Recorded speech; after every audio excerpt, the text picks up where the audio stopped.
Hello out there. Yeah, I don't know if any of you watched the debates last night. I thought old Sandstorm won that one. You got the best old Newton, Romney, they kind of taking punches at each other. Don't think Newt had a real good night. I think Romney got the best ones in on him. The one ad going around talking about Newt resigning and disgrace and all this stuff. People really need to look into that and see what the truth of it is. The way I understand it, they charged him with a bunch of stuff. He lawyered up. He asked the Republicans to go ahead and initiate action against him. They found him not enough evidence or whatever, cut him loose. His lawyer then didn't do the right paperwork, so he had to end up paying, I don't know, $300,000 or something in lawyer's fee back to the government. Then a couple years later he resigned when basically the Republicans lost the House. So I don't know, I don't see it as that big of a thing. But another thing he's yakking at was him saying Hispanic language is the language of the ghetto or something. And what Newt was saying was when you can't speak English and you speak, the language of the ghetto, whatever it is, it's not English, it makes it hard to get a job. So I don't know. Myself, I think if anybody's watched any of my videos, you know I don't like Mitt. I think he's just a lighter shade of Obama. His record shows it. Go back and look what he voted for. Look what he said. So anyway, looking in the news, I guess they're going to redistrict over down there in Florida.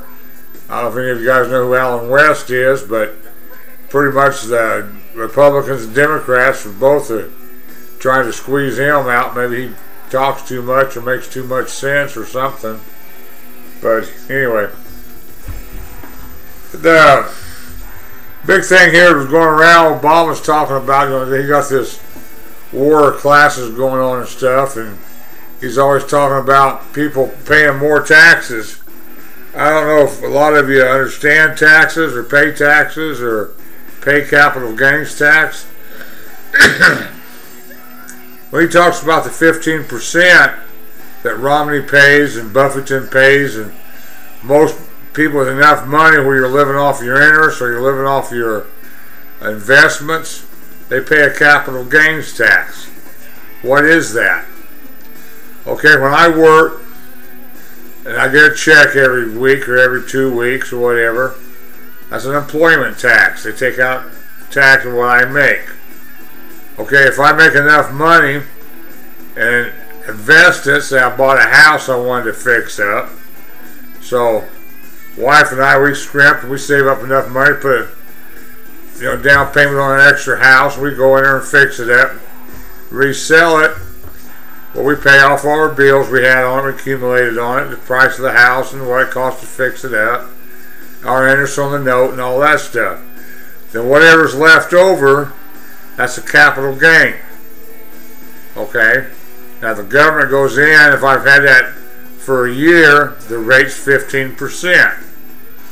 Okay? Now is it right that I took the money that I worked and paid for and saved, I bought something, I made money on it when I sold it, and they taxed me 15% again? Is that right? Is it right to get taxed at 30 or 40%? It's the same principle, only when people have got millions of dollars, they invest millions of dollars, and then they have $1 million left to live on, and they get taxed at 15%. I don't see that's a problem. Let's look at that a different way. Say I do real good, I got some money laying around, and I want to invest it into stock. Well, if stock does good, then I make money on it, then I pay my 15% tax. If I lose that money, I can only take off $3,000 off of taxes.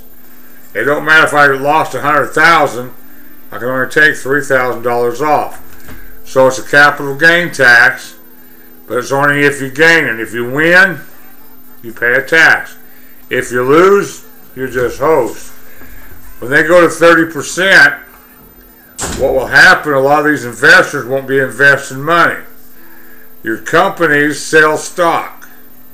They take the money they get from the stock and use it for capital. All capital means is money. Cash, money, whatever you want to say it. Okay, they take that and invest it back in their company to grow it, add more people, add more machineries or whatever.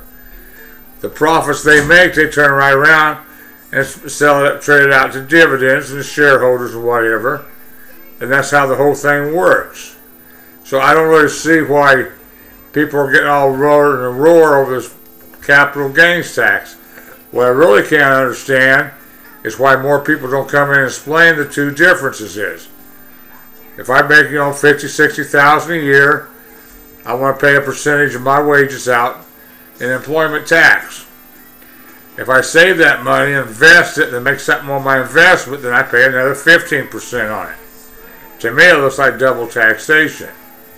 But, I don't know, it don't seem like many people really care. They just want the rich to pay more. Right now, the rich, the top 10% people in America, pay 70% of the taxes. To me, that's a pretty good chunk.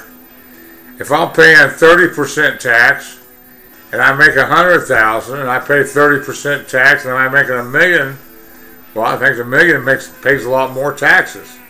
I don't think they pay less.